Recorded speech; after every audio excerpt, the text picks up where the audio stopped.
اور on board لیں ان تمام آوازوں کو جو پاکستان میں جمہوریت چاہتے ہیں اور اپنے حق کے لیے اس وقت آواز بلند کر رہے ہیں. تو سر ایک کانفلکٹ آف انٹرسٹ ہے، اور اگر ماہرنگ بلوچ کو آپ اسلام آباد آنے سے روکتے ہیں، وہ احتجاج کرتی ہے، آپ پھر روکتے ہیں، آپ گاڑیوں میں بھر بھر کر انہیں واپس بھیجنے کی کوشش کرتے ہیں، اور انہوں نے یہ سوال بھی کیا تھا نا کہ یہ ہمارا ملک ہے یا پھر ہم اس ملک کے اندر احتجاج بھی نہیں کر سکتے اور ہمیں اسلام آباد آنے کے لیے آپ سے کوئی ویزا لینا پڑے گا. تو سر یہ ایک کانفلکٹ آف انٹرسٹ جو ہے وہ ہو سکتا ہے. تو اس بنیاد کے اوپر بھی پاکستان تحریک انصاف کے اس گرینڈ الائنس کو حکومت اور پاکستان کے طاقتور حلقے جو ہیں وہ دبانا چاہتے ہیں. اب اپوزیشن الائنس بنے گا یا نہیں بنے گا؟ کامران مرتضیٰ صاحب جی، جن کا تعلق فضل الرحمان صاحب کی جماعت سے ہے، وہ یہ کہتے ہیں کہ JUIF کسی اپوزیشن الائنس کا ابھی تک حصہ نہیں ہے اور ہمارے آپشنز کھلے ہوئے ہیں، اور ہم نے ابھی طے کرنا ہے کہ ہماری کون سی قیادت الائنس میں جا کر ملاقاتیں کرے گی. اور اب یہ بھی انہوں نے فیصلہ یہ کیا ہے کہ اپوزیشن الائنس کے اندر جو سیکنڈ ٹیئر آف لیڈرشپ ہے، جس میں عبدالغفور حیدری صاحب ہیں، کامران مرتضیٰ صاحب ہیں یا باقی لوگ، وہ اس اپوزیشن الائنس میں جا کر بیٹھیں گے اور فضل الرحمان صاحب نہیں بیٹھیں گے. اب یہ کرنا کیا چاہتے ہیں کہ اگر ڈائریکٹ فضل الرحمان صاحب سے بات ہوئی اور فضل الرحمان صاحب اس الائنس میں نظر آئے تو اوبویسلی ان کی پوزیشن جو ہے وہ شاید مضبوط نہیں رہے گی. یہ لوگ جائیں گے، مولانا تک پیغام پاکستان تحریک انصاف کا پہنچایا جائے گا، اور پھر مولانا صاحب کا جو ریٹ ہے وہ بڑھ جائے گا، اور پھر ان کی پوزیشن ان کے نزدیک جو مستحکم ہوگی اور نیگوشیٹ کرنا شاید آسان ہوگا. تو فضل الرحمان صاحب کو اس پورے پروسیس سے الگ رکھ کر یہ پاکستان کی اسٹیبلشمنٹ سے راستے اپنے اوپن رکھنا چاہتے ہیں، پاکستان میں حکومت سے بھی راستے اپنے اوپن رکھنا چاہتے ہیں. اور فضل الرحمان صاحب کی ہمیشہ سے یہ سیاست رہی کہ سب کو بلاتے ہیں اور پھر یہ دیکھتے ہیں کہ ڈیل کا فائدہ کس طرف ہو رہا ہے. تو فضل الرحمان صاحب نہیں بیٹھیں گے اس الائنس میں، وہ ملاقاتیں ضرور کریں گے اسد کیسر سے بھی، باقی لوگوں سے بھی، لیکن انہوں نے 2 لوگوں کو اس حوالے سے نومینیٹ کیا اور پھر تحفظات شیئر کرنے کی بات بھی کی جا رہی ہے. اب یہ تحفظات کیا تھے؟ فضل الرحمان صاحب یہ چاہتے ہیں کہ ان کو آنے والے الیکشن میں PTI سیٹ ایڈجسٹمنٹ کا وعدہ کرے. دوسری چیز فضل الرحمان صاحب یہ کہتے ہیں کہ انہیں KP حکومت کے اندر حصہ دیا جائے، اور پھر یہ بھی یاد رکھیے گا کہ اگر KP حکومت میں حصہ دینے کی بات آئے، اسی طرح کا یہ راستہ چاہتے ہیں جس طرح پنجاب میں پاکستان پیپلز پارٹی کو راستہ ملا کہ ایڈمنسٹریٹو کنٹرول کی وہ مانگ بار بار کرتے ہیں تاکہ وہ دوبارہ سے اپنے آپ کو پنجاب کے اندر جو ہے ان کا ریوائول آسان ہو سکے. تو فضل الرحمان صاحب یہ سمجھتے ہیں کہ اگر PTI انہیں یہ اپورچونٹی دے تو پھر بات ہو سکتی ہے، لیکن فضل الرحمان صاحب کی شاید خواہش رہے گی، چونکہ دوسری طرف خان صاحب اوبویسلی علی امین گنڈا پور، جن کا تعلق ڈیرہ اسماعیل خان سے ہے، اور فضل الرحمان صاحب کا بھی ڈیرہ اسماعیل خان سے، تو یہ کلیش آف انٹرسٹ یہاں پر بھی آپ کو نظر آئے گا. تو فضل الرحمان صاحب کو جو گرینڈ الائنس کی سربراہی کا جو خواب بار بار وہ دیکھ رہے ہیں، اس کے اوپر بھی عمران خان نے انکار کر دیا ہے. اسی لیے کامران مرتضیٰ صاحب نے یہ باتیں کہی کہ جو سیکنڈ ٹیئر لیڈرشپ ہے وہ صرف بات کرے گی، یعنی وہ ایک طرح سے اپنی اہمیت کو اجاگر کرنے کی کوشش کر رہے ہیں. ویورز، آپ کو میں یہ بھی خبر دے دوں، 9 مئی کے مقدمہ سپریم کورٹ آف پاکستان میں 28 تاریخ کے لیے جی لگ گئے. 28 فروری کو اس کی سماعت ہوگی، اور 9 مئی کے جو کا معاملہ، اس میں جو کیسز ہیں یہ میں آپ کو بتا دیتا ہوں. ایک تو جی PTI کے عمران خان کی 9 مئی کے واقعات کی جوڈیشل انکوائری کی ایک درخواست ہے، اور دوسرا انتخابی دھاندلی کی تحقیقات کے لیے درخواستیں دائر کی گئی تھی. خان صاحب یہ سمجھتے ہیں کہ اس ملک میں 9 مئی کے واقعات انہیں اس کے لاجیکل اینڈ تک پہنچایا جائے. پاکستان تحریک انصاف کا جی ایک ہی مدعا ہے 9 مئی کو لے کر کہ لوگوں کو پکڑو، ثبوت لے کر آؤ، سزا دو، اور پوری جماعت کو آپ دہشت گرد جماعت ڈکلیئر نہیں کر سکتے. عمران خان نے خود یہ کہا تھا کہ آپ ہمیں CCTV فوٹیجز دکھائیں، پاکستان تحریک انصاف کے لوگ اگر اس میں شامل ہوئے تو میں خود معافی مانگوں گا. لیکن جو CCTV فوٹیجز ہیں وہ غائب کر دی گئی. آپ کو یاد ہوگا کہ جب یہ CCTV فوٹیجز کا مطالبہ کیا گیا، رؤف حسن صاحب کے اوپر اٹیک بھی ہوا تھا، یہ اس وقت کی بات ہے، اور ہم نے ٹیلی ویژن چینلز کے اوپر کچھ CCTV فوٹیجز دیکھی جو بٹس اینڈ پیسز میں آپ کو نظر آئیں گی، لیکن جو اصل CCTV فوٹیج تھی وہ ابھی بھی ریکارڈ پر موجود نہیں ہے. یعنی 9 مئی کے دن لوگ کینٹونمنٹس میں داخل ہوتے ہیں، وہاں پر جو رکاوٹیں تھیں وہ کہاں گئی، ان کو کس نے ہٹایا، جب لوگ داخل ہو رہے تھے اس سے 1 گھنٹہ پہلے ان سپاٹس کے اوپر کیا کچھ ہوتا رہا، یہ ایک بنیادی سا سوال ہے. اور اگر وہ CCTV فوٹیجز دکھا دی جائیں تو پھر آسان ہو جائے گا. یعنی اگر لوگ وہاں سے موو کر گئے اور ان کے موومنٹ کی ویڈیوز موجود ہیں جو نہیں دکھائی جا رہی، تو پھر ایک بہت بڑا سوال ہے کہ آپ عام دنوں میں تو سیکیورٹی کو بہت زیادہ سخت رکھتے ہیں، اور جب آپ کو پتہ لگ گیا تھا کہ لوگ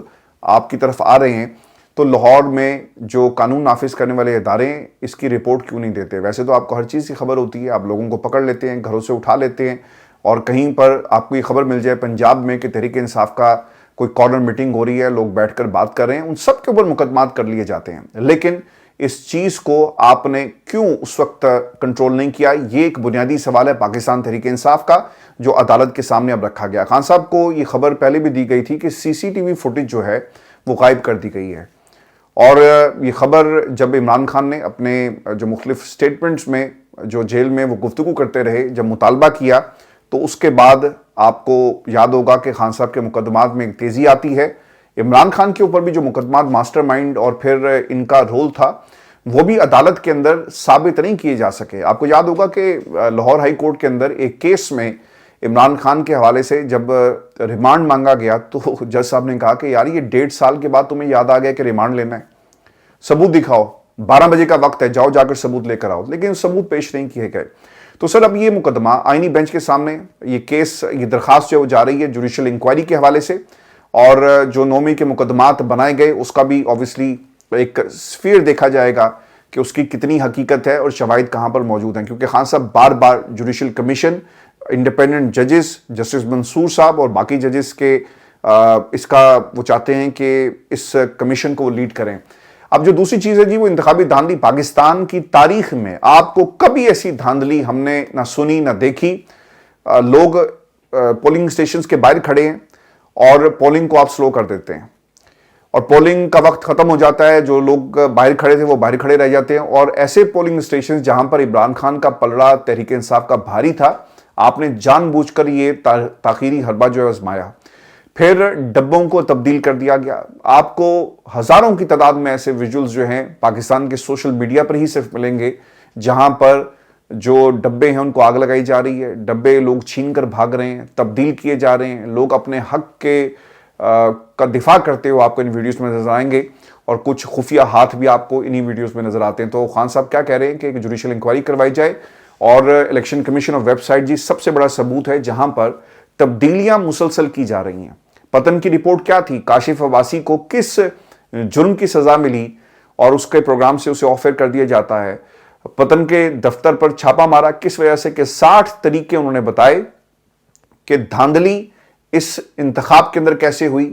آپ نے پاکستان میں جوڈیشل کمیشن جو مطالبہ تحریک انصاف کر رہی ہے، جو کمیشنز، جو الیکشن ٹربیونلز موجود تھے، آپ نے ان کے ججز تبدیل کر دیے۔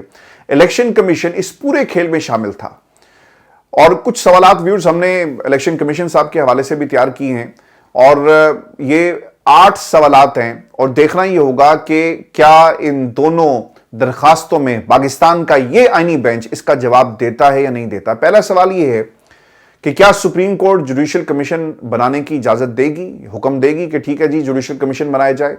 اب انہوں نے پتہ کیا کرنا ہے؟ انہوں نے کرنا یہ کہ دیکھیں یہ جہاں تک تعلق ہے الیکشن کا، تو الیکشن کمیشن ایک آئینی ادارہ ہے، اس کے ایک اپنے قوانین ہے، ایک اپنی انڈیپینڈنٹ باڈی ہے، تو آپ یہ معاملہ الیکشن کمیشن آف پاکستان کے سامنے لے کر چلے جائیں۔ اگر الیکشن کمیشن آف پاکستان خود ہی سے گلٹی پارٹی ہے تو اس کی شکایت کہاں لگائی جائے؟ جس نے نظام کو فیسیلیٹیٹ کیا اور بینیفیشری آپ کو اس وقت پاکستان کی حکومت میں نظر آئیں گے۔ تو سر یہ اس طرح سے آپ کو فیصلہ آتا ہوا نظر آ رہا ہے۔ دوسری چیز اس میں جو انٹرسٹنگ ہے کہ جسٹس امین الدین کی سربراہی میں 5 رکنی بینچ اس کی سماعت کرے گا، اور شیر افضل مروت صاحب بھی اس کے اندر جی فریق ہیں۔ دوسرا سوال، کیا اس کی شفاف تحقیقات ہوں گی؟ کبھی بھی نہیں ہوں گی، اجازت ہی نہیں ملنی۔ کیا اس میں سپریم کورٹ کے سینئر ججز کو شامل کیا جائے گا؟ کیا دھاندلی کی تحقیقات ہو پائیں گی؟ اب یہ جو سینئر ججز ہیں نا، ان میں جسٹس منصور ہیں، جسٹس منیب اختر ہیں، اطہر ملا ہیں، کیا ان ججز کو آپ لے کر آئیں گے؟ نہیں، بلکہ اس جج کو لے کر آئیں گے جسے آپ کہیں اور سے لے کر آئیں۔ اور جو پتن کی رپورٹ ہے، اسے کیا کمیشن اسے شامل کرے گا؟ دھاندلی کی تحقیقات ہو پائیں گی؟ کیا حکومت جواب دے گی کہ جسٹس جہانگیری نے جب حلقے کھولنے کا کہا تو ان کے خلاف محاذ کیوں کھولا گیا؟ آپ کو یاد ہوگا کہ جہانگیری صاحب نے ایک اور بھی کام کیا تھا، اور شاید یہی ان کی غلطی تھی، اور اسی غلطی کی انہیں سزا دی گئی اور ان کی ڈگری کو چیلنج کیا گیا، جعلی قرار دینے کی کوشش کی گئی۔ انہوں نے کہا تھا کہ ایک تو آپ سب لوگ بیان حلفی دیں گے اور ریکارڈ لے کر آئیں، اور اس ریکارڈ کو ہم باہر سے اگر ہمیں کروانا پڑا نا اس کو چیک، تو ہم باہر بھی اس ریکارڈ کو بھیج سکتے ہیں، یعنی ٹیمپرنگ ہوئی ہے، جو ورڈز تھے اوور رائٹنگ کی گئی۔ تو یہ وہ بنیاد بنی کہ آپ نے جہانگیری صاحب کو چینج کر دیا اور پھر انہوں نے جس قسم کی اس فسطائیت کا سامنا کیا، صرف پاکستان میں ایک راہ گیر سڑک پہ چلنے والا جو شخص ہے وہ اس فسطائیت کا سامنا نہیں کر رہا، بلکہ آپ کو اس ملک کے ججز بھی اسی قسم کی فسطائیت اور اس نظام سے لڑتے ہوئے نظر آئیں گے۔ چیف الیکشن کمیشنر کو کیا فارغ کیا جائے گا؟ کبھی بھی نہیں جی، ان کا بندہ ہے 26ویں آئینی ترمیم کے ثمرات، and he is also the beneficiary, یہ کام بھی نہیں ہوگا۔ تو پاکستان میں سر کچھ سوالات الیکشن کمیشن آف پاکستان کے لیے بھی ہیں کہ الیکشن ٹریبونلز میں ریٹائرڈ ججز کیوں لگائے گئے، الیکشن ایکٹ میں بار بار تبدیلی کیوں کی گئی، کیا الیکشن کمیشن جواب دے گا کہ فارم 45 میں تبدیلی کر کے 100% رزلٹ آپ نے ڈکلیئر کیا؟ کبھی آپ نے دنیا کی کسی ملک کی ایسی تاریخ دیکھی جہاں پر بہترین ڈیموکریسی بھی آپ کو ملے گی، کبھی بھی 100% رزلٹ نہیں آتا، یعنی 100% سے زیادہ ووٹ آپ نے ڈال دیے ایک حلقے میں، ایک پولنگ اسٹیشن پہ اگر 300 ووٹ ہیں تو آپ کو وہاں سے 400 ووٹ نکلتے ہوئے نظر آ رہے ہیں۔ تو یہ ان کی پرفارمنس تھی۔ کیا الیکشن کمیشن جواب دے گا کہ کروڑ روپے کی لاگت سے بنایا گیا الیکشن مینجمنٹ سسٹم جو ہے وہ کام نہیں کرتا؟ آپ نے کہا تھا نا کہ یہ بہترین کام کرتا ہے، انٹرنیٹ چلا بھی جائے تب بھی یہ کام کرتا رہے گا، لیکن ہم نے اسے آج تک ایک برس گزر جانے کے باوجود بھی ٹھیک طرح کام کرتے ہوئے نہیں دیکھا۔ اور لوگوں کے کاغذات کیوں چھینے گئے؟ سر یہ وہ سوالات ہیں جس کا جواب کسی کے پاس نہیں ہے۔ راولپنڈی کا جو کمشنر تھا آج بھی لاپتہ ہے اور کوئی بھی آپ کو یہ آواز اٹھاتا نظر نہیں آئے گا۔ لیاقت چٹھا صاحب جو تھے کمشنر راولپنڈی، ان کے حوالے سے بھی تحریک انصاف نے آواز نہیں اٹھائی۔ اختر حسین صاحب جی جو وجہ بنے اس ملک کے اندر ججز کی تعیناتی کی، اب انہوں نے استعفیٰ دیا، اس کے بعد ان کا ایک انٹرویو آیا۔ اختر حسین صاحب کیا کہتے ہیں ان کی زبانی کہ آئین کے تحت ججوں کی ٹرانسفر ہو سکتی ہے، مگر جج لا کر سینئر موسٹ بنانا درست نہیں ہے۔ جب یہ ہو رہا تھا اور ڈسکشن بھی وہاں پر ہوئی نا، تو آپ کو کہنا چاہیے تھا کہ یہ جج اگر وہاں سے آ رہا ہے تو کسی طرح بھی اس کو سینئر موسٹ ڈکلیئر نہیں کیا جا سکتا۔ یہ پاکستان میں بچے بچے کو معلوم تھا، اور اگر کسی کو معلوم نہیں ہے تو وہ ہیں اختر حسین صاحب، اور یہ کہتے ہیں کہ یہ درست نہیں ہے۔ پہلے آپ نے چوری کروا دی، ڈاکہ پڑ گیا، اور اس کے بعد آپ کہتے ہیں کہ یہ غلط ہوا۔ چیف جسٹس پاکستان یحییٰ فیدی نے میٹنگ میں کہا اختر حسین یہ بھی دعویٰ کرتے ہیں کہ وہ اسے درست نہیں سمجھتے، ایسا نہیں ہونا چاہیے، مگر کمیشن میں اکثریت سے فیصلہ ہو گیا۔ اب لاہور سے سپریم کورٹ ججز لانے پر جھگڑا ہے، اور پاکستان تحریک انصاف کا سب لوگوں نے جھنڈا اٹھایا ہوا ہے۔ جو تحریک چلانے کی بات کریں وہ یہ کہتے ہیں کہ اگر آپ عدلیہ کی آزادی کی بات کریں تو پھر تو تحریک بنتی ہے، لیکن یہاں پر تحریک انصاف کا جھنڈا آپ کو لوگ اٹھائے ہوئے نظر آئیں گے۔ اب سر مسئلہ یہ ہے کہ جو لوگ اس کمیشن کے اندر اختر حسین صاحب موجود ہیں، انہوں نے کس کا جھنڈا اٹھایا اور کس کا ڈنڈا ہے یہ بھی بتا دیں۔ پاکستان کے اندر ڈنڈے کی سرکار ہے، اور اس سرکار کو کون ہانک رہا ہے یہ بھی قوم کو بتا دیں، چونکہ جتنے لوگ آپ کو کمیشن میں بیٹھے ہوئے نظر آئیں گے یہ کسی نہ کسی قبیلے کی نمائندگی کرتے ہیں، اور یہ بھی حسن اتفاق ہے کہ اس کمیشن میں آپ کو شامل کر کے جتنے بھی لوگ ہیں وہ پاکستان کے طاقتور حلقوں کی اور ایک خاص قسم کے مائنڈ سیٹ کی نمائندگی کرتے ہیں۔